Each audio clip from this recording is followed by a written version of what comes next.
institutionnel yi nga xam ne professeur Amadou Makhtar Mbow moo ko jiite woon. parce que li tax ma wax ko mooy bi ñu yegsee président de la république daal di woote dialogue parti yëpp dem ci société civile dem ci ngeen xam ne ñoo jiite woon comité bi du waa parti politique ay société civile ñoo fa nekkoon ay professeurs universitaires entre autres ñi def liggéey bu mucc ayib ba ñu paree président jël ko créer commission technique boo xam ne moo ci doon liggéey commission boobu tamit ay parti politique nekkuñu ci ay universitaires ay constitutionnalistes société civile ba ñu paree ñu jébbal ko ba ñu ko jébbalee jox na ko les ñun ñi nga xam ne ñoo yor projet bi mooy li ngeen dégg fan yële ca ginnaaw benn conférence de presse am ñu ko doon wax am na comité boo xam ne président Ousmane Sonko biñ ko jébbalee texte yi ñun ñoo ci doon liggéey te ñi toog fii ñun ñeent ñii ñëpp ci lañ bokkoon Ayib Daffé Amadou Ba Maître Tall ak Sidi Alpha qui est le conseil juridique du président moo ko nekkoon Alassane Ndiaye conseiller juridique du premier ministre Bamba Cissé Ngouda Mboup entre autres ñu liggéey ci anam yoo xam ne dañu ko def pour l'intérêt général et non l'intérêt exclusif d'un groupe wala d'une personne. Anecdote sax ma fàttale am na benn instant bi ñu liggéey ci wàññi maanaam yenn pouvoiru maanaam xaw ma pouvoir lañ koy tuddee wala mais ñu dooleel pouvoiru premier ministre. L'actuel président de l'Assemblée nationale daf ñu fekk parce que boobu ñu ngi doon liggéey ci salle primature non Petit Palais mu ne ñu bu leen laal loolu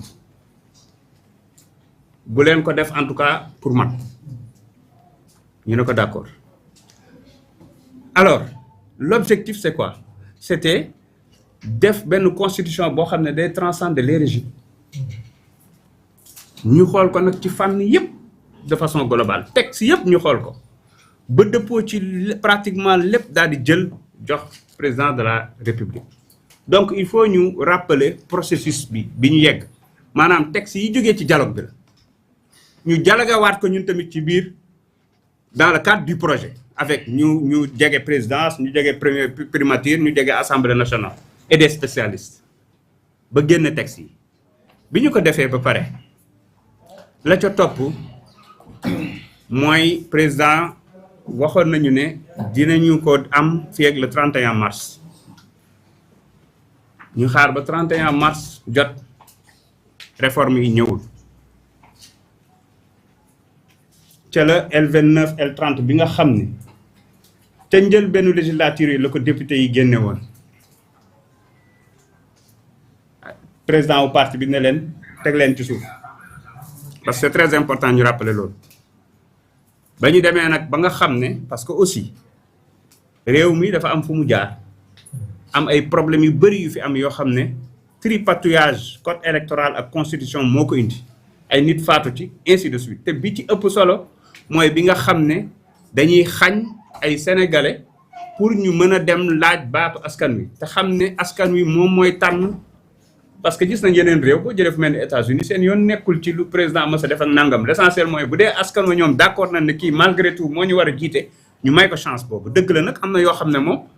c'est normal que ku ci jaar ñu mën laa bañ a boole ci élection donc c'était très important ba ñu demee nag ba xam ne lii kat ñëwul te am na lu posé wu mooy am na foo xam ne buñ ca tollee dootuñu mën a changer ci code électoral bi député yi daal di jëlaat seen initiative déposé waat L29 L30 ñu voté ko mu jaar yoon réew mi dal bu ngeen seetloo booba la yëf yi dal parce que muy ku bokk opposition foo mën di bokk boo remplir critères yi da ngay dem déposer sa candidature doo am benn problème ba ca des mooy réforme constitutionnelle bi parce que day baax ñu wax ne lii yëpp projet Pastef la président de la République yàlla dénk ne moom moo porté projet Pastef ñëw ak moom au pouvoir donc c'est normal ñu jël lépp teg ko ci loxoom moom mu jël initiative mais à un moment donné aussi yellu na comme ni ko constitution mayee comme ni ko suñu ay texte mayee ñu mën a jël des initiatives premier ministre mën ko jël président mën ko jël assemblée nationale mën ko jël coow li ngeen di dégg yëpp du ngeen dégg mukk kenn ku taxaw mu ni jalgati nañ tonni tarfatal ay ni ci benn texte ci réew parce que loolu day baax ñu wax ko du ci constitution du ci règlement intérieur assemblée nationale man bés bu ñu génne woon loolu sax débat bi mën a taxaw mais du ngeen dégg mukk ku taxaw mu ne lii la ñuy jalgati ci benn texte question bi jar a posé mooy réforme constitutionnelle bii ñu becc teg ko ci table yi nga xam ne bi ñu ko defaree président génne avant projet yi jël avant projet yi jox ko conseil constitutionnel def ay avis groupe parlementaire bi daal di jël texte bi nga xam ne dafa intégrer les avis du conseil constitutionnel waaw loolu weesuwul dialogue passé nañuy dialogue ba nga xam ne texte yi société civile la jóge dem ba ci dialogue des institutions bu dëgër këj texte yooyu la ñu jël indi ko présenté ko comme ni ko loi mayee nag député mu ne mën a def amendement comme aussi l'exécutif mën a def amendement indi nañ fi ay textes yoo xam ne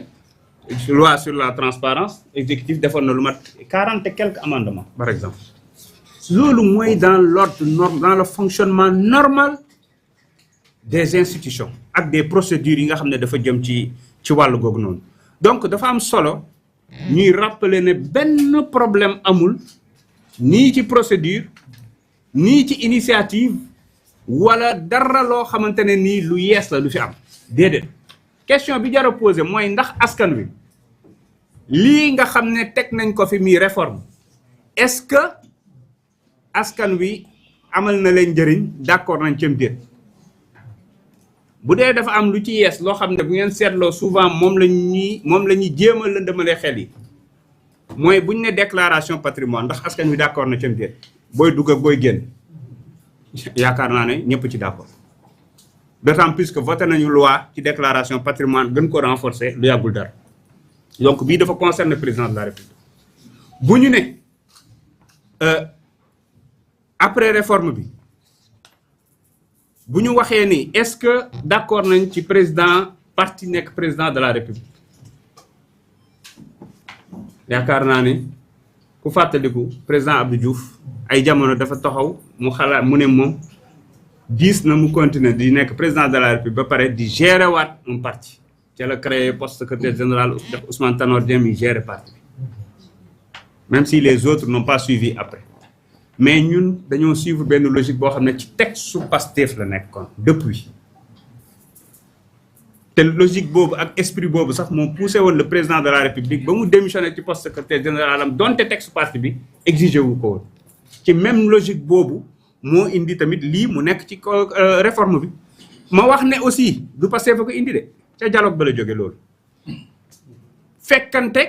li Pastef bëgg la ca des mooy cof ca pouvoiru président du ma ko tuddee sax pouvoir mais ñu ne par exemple ci déclinaison vision wala li nga xam ne mooy doxal réew mi président da koy def ak concertation premier ministre ay réew yu bëri du ko def man jàpp naa ne loolu avantage sax pour le président parce que da koy xaw a désengagé ci yu bëri premier ministre mooy engagé wu même devant le parlement en quelque sorte comme en France et autres donc foofu tamit gisuma fa problème beneen ban grief moo génn parce que day baax tamit ñiy wax particulièrement nag ci ñoo xamante ne nii sax ils ne sont pas concernés parce que nekkuñu assemblée nekkuñu exécutif ndax dialogue bi nag foofu lay amee lañ waroon a dialogue ak askan wi ak société civile ak yëpp dialogue nañu ko ba pare instant bii dialogue des institutions la te dialogue des institutions li ci am solo mooy respecter prérogative institution bu ci nekk wax nañu ni te Pastef sax lañ ko jiiñati de te pourtant benn opposant lañ ma wax ne moo dugal amendement parce que nekku moon ci commission bi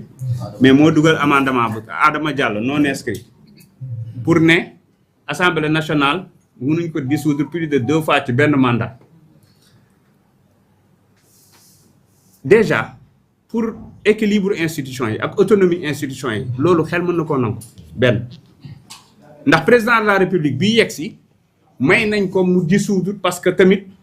comme ñun suñu élection amuñu une année électorale te xëy na sax dañu war a liggéey pour jëm foofu nga xam ne bu ñu boo faloo rek ñu élection yëpp ñu def ko ci même année ñeenti at ya ca topp yëpp ñu liggéey mais mën nga ñëw fekk fi parlement boo xam ne yow installé woo comme li ñu daloon loo bëgg a def ñu xëpp ci suuf ñu may la nga dissoudre te dañ ko encadré dañ naan la parlement bu amagul 2 ans mënoo ko dissoudre bu amee 2 ans nga dissoudre bu fekkente ne président bi am na droit de vie et de mort sur le parlement chaque 2 ans mu dissoudre parce que 2022 lañ dissoudroon dissoudra 2024 bu ñu dissoudratee 2026 kan la ñuy am parlement bu stable mais surtout mais 15 milliards 20 milliards en l'air waaye dafa am arme boobu dañ ko jox président de la république jox arme bu ñuy wax motion de censure assemblée nationale may dégg ñu ne dañoo yokkal assemblée nationale nombre de motions de censure wàññil président dissolution demeewul noonu ndax assemblée nationale texte yi da leen a may ni mën nañu def benn motion par session waaw mais session ordinaire bi mën nañ def benn motion du ma juriste xëy na juriste yi mën nañ ko comprendre mais combien de sessions extraordinaires on peut faire daaw du defu dañ ñaar donc ñun mënoon nañu à chaque fois que de besoin ñu def une session extraordinaire uniquement pour def motion daaneel gouvernement ñu ne dañ koy limiter maximum benn session ordinaire benn session extraordinaire donc au contraire benn session hors session donc au contraire on a rationalisé le nombre de motions loolu day baax askan wi comprendre parce que ñi lëndëmal xeet yi loolu la ñu bëgg a jaay te demeewul noonu maintenant man dama jàpp ni Sénégal benn crise amu fi barki démb Ndiaye lañ fi voté 4 lois yu président de la République indi fi ñu toll nii jotaat nañ presque 6 lois yoo xamante ne ni ñu ngi xool sax naka lañ koy defee ci vacances parlementaires pour permettre que mu gaawtu opérationnaliser ko ñan ñoo am benn crise ci seen biir cerveau ba pare bëgg ko imposer askan bi c'est ça la question qu'il faut se poser et puis ku wax laaj leen ko réforme bi lan la indi loo xam ne du lu ñu diggee woon wala du lu askan wi bëgg bu ko tontoo rek ñun d'accord na amut beneen affaire bi am solo mooy cette réforme là defuñu ko pour nit dans la mesure où ñun am nañ conviction que ni 2029 Pastef mooy gouverner waaw kon xanaa Pastef day tënk boppam laata 2029 parce que bu nit ñi yaakaaroon ne sax on le fait pour un président te président bi peut-être def mi ngi mi-mandat kon président bii ñëw moom lay gën a impacté ak ku mënti doon nag kooku lay gën a impacté à partir de ce moment c'est des réformes yoo xam ne pour asseoir véritablement notre démocratie renforcer les institutions fexe ba Sénégal président bu ñëw di buur di bum yi dootu fi am ce n'est rien d'autre que ça parce que lii mooy lii tënk bépp président bi ñëwaat ëllëg ak koo mën a doon ak koo mën a doon la donc c'est très important ñu indi précision yooyu dans le fond et autres du ma ci dugg parce que am na ñoo xam ne ñoom ce sont des juristes 2 ñoom ñi ngi woon ci commission des lois parce que man nekkaguma fa inscrire guma ci benn commission comme je viens d'être maa ngi door a nekk député mais dafay baax ñu rappeler loolu procédure bi en 3 temps la initiative bi am na ñu ngi ci adoption après approbation lépp a ngi jaar yoon président ngi bind président assemblée nationale ngi bind député yaa ngi voté jaar na commission intégré nañu amendement yi nga xam ne président indi na ko analyser nañu ko liñ ci war a valider liñ ci war a invalider nañu ko ainsi de suite man fan la problème am moom laay laaj ci jamono ji lu tax ñu bëgg a installer forcément un blocage dans ce pays wala un problème boo xamante ne nii maanaam day mel ni réew mi di dox déedéet li ñu bañ mooy tey ñu am fi ay élections yu bëree bëri 2026 mën nañ fi am facilement 3 élections si c'est pas encadré facilement maanaam 2024 ak léegi présidentielle législative locale en principe bi nga xam ne war nañ ko def janvier référendum boo xamante ne nii bu dee bii dañ ko bëgg a jaarale référendum bu dee dañoo dissoudre assemblée nationale peut-être 2026 donc réew mu sonn ñu ne dinañ ci am 5 ba 6 élections en l'espace de 2 ans lii tamit réforme yi da koy éviter